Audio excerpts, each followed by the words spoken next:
जी हां दोस्तों, मणिपुर हिंसा पर सुप्रीम कोर्ट में सरकार की खुली पोल। एक ऑडियो क्लिप ने खोल दिया राज, फंसे शाह के चहेते सीएम। स्वागत है आप सभी का। आप देख रहे हैं द राजनीति का विशेष सेगमेंट खबर और विश्लेषण। मैं हूं जबार खान। तो आखिर वो कौन सा ऑडियो क्लिप जिसकी बुनियाद पर सुप्रीम कोर्ट में सरकार और उनके चहेते उस वक्त के मुख्यमंत्री बैकफुट पर आ गए? आखिर मणिपुर हिंसा पर मोदी शाह की सरकार और मणिपुर के उस वक्त के बीजेपी नेता और मुख्यमंत्री किस तौर पर उस हिंसा के पीछे के जिम्मेदार रहे हैं, और उस ऑडियो क्लिप की फॉरेंसिक जांच में क्या चीजें मोदी शाह के गुजरात लेबोरेटरी से छिपाई गई, विस्तार से दोस्तों आपको सब कुछ बताते हैं। मणिपुर एक ऐसा नाम जो मोदी शाह के कानों में जब पड़ता होगा तो अगर जरा भी ज़मीर बचा होगा तो गिल्ट महसूस करते होंगे। और दोस्तों, अब जो कुछ मैं आपके सामने रखने जा रहा हूं, दरअसल वो एक झलक भर है। दरअसल सुप्रीम कोर्ट ने मोदी सरकार से सख्त लहजे में पूछा कि 2023 की मणिपुर हिंसा में बीजेपी सरकार के मुख्यमंत्री एन बीरेन सिंह की भूमिका से जुड़ी ऑडियो क्लिप के साथ किसने छेड़खानी की। सीएम बीरेन सिंह की हिंसा में मिली भगत वाली जो ऑडियो क्लिप लीक हुई, पूरी की पूरी ऑडियो क्लिप की फॉरेंसिक जांच के लिए उसे क्यों नहीं भेजा गया? आपने जो भेजा उसे आधा अधूरा या फिर वो चीजें ही क्यों भेजी जिसमें सरकार और बीरेन सिंह साइड होते हुए बचते हुए दिखाई दे? दोस्तों, सुप्रीम कोर्ट के इस तीखे लहजे में सवाल से मणिपुर से दिल्ली तक हड़कंप मच गया। कहा जाने लगा कि मोदी शाह सरकार के सुनियोजित प्लान की कलई खुल गई। राजनीतिक गलियारों से लेकर सोशल मीडिया पर लोग मोदी सरकार, उस समय की बीजेपी की मणिपुर सरकार और सीएम एन बीरेन सिंह पर लोगों का आक्रोश फूटने लगा। दोस्तों, द हिंदू के रिपोर्ट के मुताबिक सुप्रीम कोर्ट ने सख्त लहजे में पूछा कि 20 नवंबर की याचिकाकर्ताओं की ओर से दायर हल्फनामे से बहुत कुछ साफ होता है, जिससे वो हैरान है कि सरकार ने फॉरेंसिक जांच के लिए मणिपुर के हिंसा के समय सीएम बीरेन सिंह के केवल चुनिंदा क्लिप ही क्यों भेजे। यानी कि सुप्रीम कोर्ट ने सीधे सीधे सरकार की इस चालाकी से पर्दा तो हटा दिया और लताड़ लगाते हुए मामले को दोबारा से खोलने की और क्लिप की जांच की बात कही। मगर आप देखिए सरकार और गुजरात के लेबोरेटरी के सुनियोजित खेल को। गुजरात के नेशनल फॉरेंसिक साइंस लेबोरेटरी ने उस क्लिप में बीजेपी नेता और एन बीरेन सिंह को क्लीन चिट देते हुए कहा था कि उस भेजी गई लीक हुई ऑडियो क्लिप के साथ छेड़खानी की गई थी। मतलब जैसा सरकार चाह रही थी वैसा उस गुजरात की लेबोरेटरी ने रिपोर्ट सौंप दी। इसीलिए इस पूरे मामले पर जो याचिका दाखिल की गई थी उस पर सुप्रीम कोर्ट ने सख्ती से सरकार से सवाल किया, क्योंकि पहले बड़ी चालाकी से उन क्लिप को सरकार ने लेबोरेटरी में भेजा जिसमें एक सीएम की कलई खोलने वाली थी। दोस्तों, द टेलीग्राफ के अनुसार जस्टिस संजय कुमार और आलोक आराध्य की पीठ ने मणिपुर सरकार का प्रतिनिधित्व कर रही additional solicitor general Aishwarya Bhati से पूछा, कृपया हमें आप ये बताने का कष्ट कीजिए कि जब पूरे टेप आपके पास उपलब्ध थे तो पूरे टेप को एनएफएसएल को भेजी जानी चाहिए थी। आपने चुनिंदा हिस्सा उस टेप का क्यों भेजा? जाहिर तौर पर याचिकाकर्ता की ओर से पेश हुए वकील प्रशांत भूषण ने कहा कि उनके द्वारा दायर की गई सभी ऑडियो क्लिप जो फॉरेंसिक लेबोरेटरी है जहां पर भेजी जानी थी, कुछ चुनिंदा क्लिप को भेजी। टेप लगभग 56 मिनट लंबे थे। याचिकाकर्ता ने कोर्ट में 48 मिनट की क्लिप दायर की थी।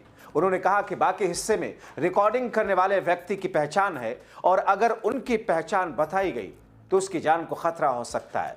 दोस्तों, इस देश ने देखा कि कैसे शाह से जुड़े हुए केस को जब एक जज सुन रहे थे, हियरिंग कर रहे थे, और उसके बाद उनकी रहस्यमय तरीके से जान चली गई।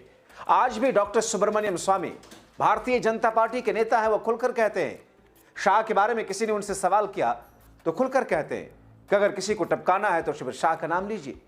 जस्टिस लोया की मौत का, रहस्यमय मौत का जिम्मेदार शाह को वो सीधे सीधे बताते हैं। कौन? डॉक्टर सुब्रमण्यम स्वामी।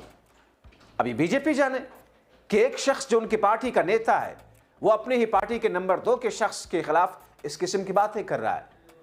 दोस्तों, कोहो डॉक्यूमेंट के मुताबिक मणिपुर के साइबर क्राइम्स के पुलिस सुपरिटेंडेंट के ऑफिस ने फॉरेंसिक लैब को सिर्फ 4 क्लिप भेजी, जो कि 30 सेकंड, 36 सेकंड, 1 मिनट 28 सेकंड और 1 मिनट 47 सेकंड की थी। जिसमें कहा गया कि पूरी रिकॉर्डिंग रोककर अधिकारियों ने एक्सपर्ट्स को इसके असलियत की जांच करने से रोका, जिसने नेशनल फॉरेंसिक साइंसेज यूनिवर्सिटीज और सेंट्रल फॉरेंसिक साइंस लेबोरेटरीज को कोई नतीजा मिला ही नहीं।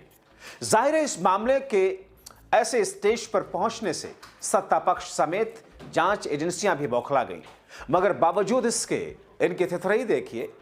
दोस्तों, इस मामले में सरकार की ओर से पेश हुई additional solicitor general Aishwarya Bhati से कोर्ट ने जवाब मांगा, मगर उनके पास कोई जवाब नहीं था। इसीलिए सरकार की तरफ से पेश additional solicitor general Aishwarya Bhati ने हल्फनामा का जवाब देने के लिए 1 हफ्ते का समय मांगा। पीठ ने याचिकाकर्ता के दावे पर जवाबी हल्फनामा दाखिल करने के लिए राज्य द्वारा मांगे गए हल्फनामे के लिए समय देते हुए कहा, हम इस पर अपना समय फिर से क्यों बर्बाद करें। यानी कि एक तरफ इन तमाम चीजों को लेकर के सरकार की तरफ सिर्फ उंगलियां नहीं उठ रही हैं, बल्कि कोर्ट ने इस पूरे मामले में सरकार को कटघरे में खड़ा किया है। आपको बताऊं दोस्तों, 5 मई 2025 की तारीख वाली टेप पर CFSL की पहली रिपोर्ट को अदालत ने फर्जी बताया था, नई जांच का आदेश दिया, मगर दोस्तों हैरानगी इस बात की है, बावजूद इसके सरकार और एजेंसियां झूठ की रस्सी बंटती रही। इसके बावजूद जब कोर्ट का हंटर चला तो गुजरात की नेशनल फॉरेंसिक साइंस यूनिवर्सिटी ने ऑडियो की जांच की। खबर है कि इसमें एडिटिंग और हेरफेर के निशान मिले और यह कहा गया कि टेप भरोसेमंद आवाज की तुलना के लिए ठीक नहीं है। ये कौन कह रहा है? योनी मोदी शाह के गृह राज्य गुजरात के लेबोरेटरी कह रही है।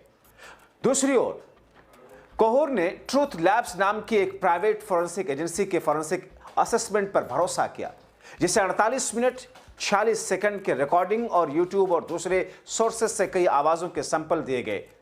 ट्रूथ लैब्स ने यह नतीजा निकाला कि वह आवाज मुख्यमंत्री एन बीरेन सिंह से मेल खाती है। वह आवाज मुख्यमंत्री उस वक्त के जो थे एन बीरेन सिंह की है। इस आधार पर कोहर का कहना है कि सरकारी फॉरेंसिक एजेंसियों के नतीजे पक्के नहीं हैं, बल्कि सरकार के निर्देशों के हिसाब से वो अपनी रिपोर्ट तैयार करते हैं, क्योंकि राज्य ने एनालिसिस के लिए सिर्फ थोड़ा और एडिट किया हुआ ऑडियो मटेरियल दिया था। आपको बताएं कि पिछली सुनवाई के दौरान सुप्रीम कोर्ट ने 19 अगस्त को केंद्रीय फॉरेंसिक विज्ञान प्रयोगशाला यानी कि CFSL द्वारा लीक हुई पूर्व मुख्यमंत्री एन बीरेन सिंह के कथित ऑडियो टेप की जांच के तरीके पर कड़ी नाराजगी जताई थी। इससे पहले 4 जुलाई को सुप्रीम कोर्ट फॉरेंसिक रिपोर्ट जमा करने में देरी को लेकर केंद्र सरकार से सवाल किए थे।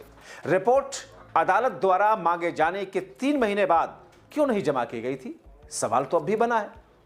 उससे पहले की सुनवाई में 5 मई को तत्कालीन मुख्य न्यायाधीश संजीव खन्ना और जस्टिस कुमार की पीठ ने मेहता से कहा था कि अगर कोई व्यक्ति उत्तर पूर्वी सीमावर्ती राज्यों में कुर्की मैतेई जातीय हिंसा से संबंधित किसी भी गलत काम में शामिल पाया जाता है तो उसे संरक्षण देने की कोई आवश्यकता नहीं।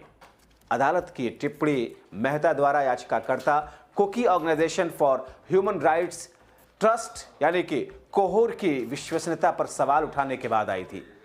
दोस्तों, कोहर ने ऑडियो टेप की जांच के लिए सुप्रीम कोर्ट में याचिका दायर की, जिसमें एन बीरेन सिंह जैसी आवाज सुनाई दे रही थी और दावा किया था कि जातीय हिंसा भड़कने के पीछे उनका हाथ है। जबकि दोस्तों, आप जानते हैं किस तरह, जैसा कि आरोप लगे, मणिपुर के हिंसा में 300 से ज्यादा लोगों के मारे जाने, बेशुमार लोगों के घायल होने की खबरें चली, जबकि हिंसा में दोनों समुदायों के 50,000 से ज्यादा लोगों के बेघर होने, कैंपों में रहने की तस्वीरें किसी भी व्यक्ति को रुलाने वाली हैं। हालात ये हैं कि अभी भी उनमें से ज्यादातर लोग अलग अलग राहत कैंप में पनाह लिए हैं। इसी फरवरी में केंद्र सरकार ने राज्य में 6 महीने के लिए राष्ट्रपति शासन लागू किया और इसी महीने से 6 महीने के लिए और बढ़ा दिया गया।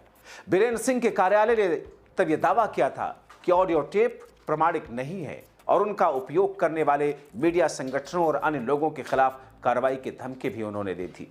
हालांकि कोहर की याचिका पर कार्रवाई करते हुए सुप्रीम कोर्ट ने नवंबर 2024 में टेपों की जांच कराने पर सहमति जताई। तत्कालीन मुख्य न्यायाधीश डीवाई चंद्रचूड़ की अध्यक्षता वाली पीठ ने याचिकाकर्ता से टेपों की प्रमाणिकता करने को कहा। आपको बताएं कि मणिपुर में हिंसा पर केंद्रीय गृह मंत्रालय द्वारा गठित जांच आयोग को जो सौंपी गई थी ऑडियो रिकॉर्डिंग, जो 2023 में मुख्यमंत्री एन बीरेन के आधिकारिक आवास पर हुई एक बैठक की है, लेकिन उस मीटिंग में शामिल कुछ लोगों से स्वतंत्र तौर पर इस मीटिंग की तारीख, इसके विषय, इसमें की गई बातों की पुष्टि है। उनमें से कोई भी अपनी सुरक्षा पर खतरे के डर से पहचान को उजागर नहीं करना चाहता था। वो ऑडियो रिकॉर्डिंग कुछ लोगों ने लीक की, जिन्होंने बताया था कि उन्होंने सीएम एन बीरेन सिंह से जुड़े आधिकारिक परिसर में इसे रिकॉर्ड किया था, जिसकी एक कॉपी रिटायर्ड जस्टिस अजय लाबा को सौंपी गई थी, जो मणिपुर हिंसा पर न्यायिक आयोग के अध्यक्ष हैं, जिस आयोग का गठन गृह मंत्रालय ने 3 मई 2024 से शुरू हुई हिंसा की जांच के लिए किया था। और इसके तुरंत बाद Kuki organisation for human rights trust ने सर्वोच्च न्यायालय यानी कि सुप्रीम कोर्ट में याचिका दायर कर ऑडियो टेप की अदालत में और अदालत की निगरानी में जांच की मांग की थी। मगर दोस्तों, सरकार की चालाकी देखिए कि जो क्लिप वो भेजी वो अधूरी थी, सिलेक्टेड क्लिप का हिस्सा था, ताकि फॉरेंसिक रिपोर्ट में वो बातें सामने आ ही ना पाए, जिससे अब सुप्रीम कोर्ट ने सख्त लहजे में लताड़ लगाते हुए सरकार से सवाल पूछा है। ऐसे में दोस्तों, इंतजार है अगली तारीख का कि अगली तारीख पर सुप्रीम कोर्ट इस पूरे मामले को लेकर किस तौर पर जिम्मेदारी और जवाबदेही तय करते हुए हंटर चलाता है। फिलहाल आप क्या कहेंगे? अपनी राय जरूर लिखें।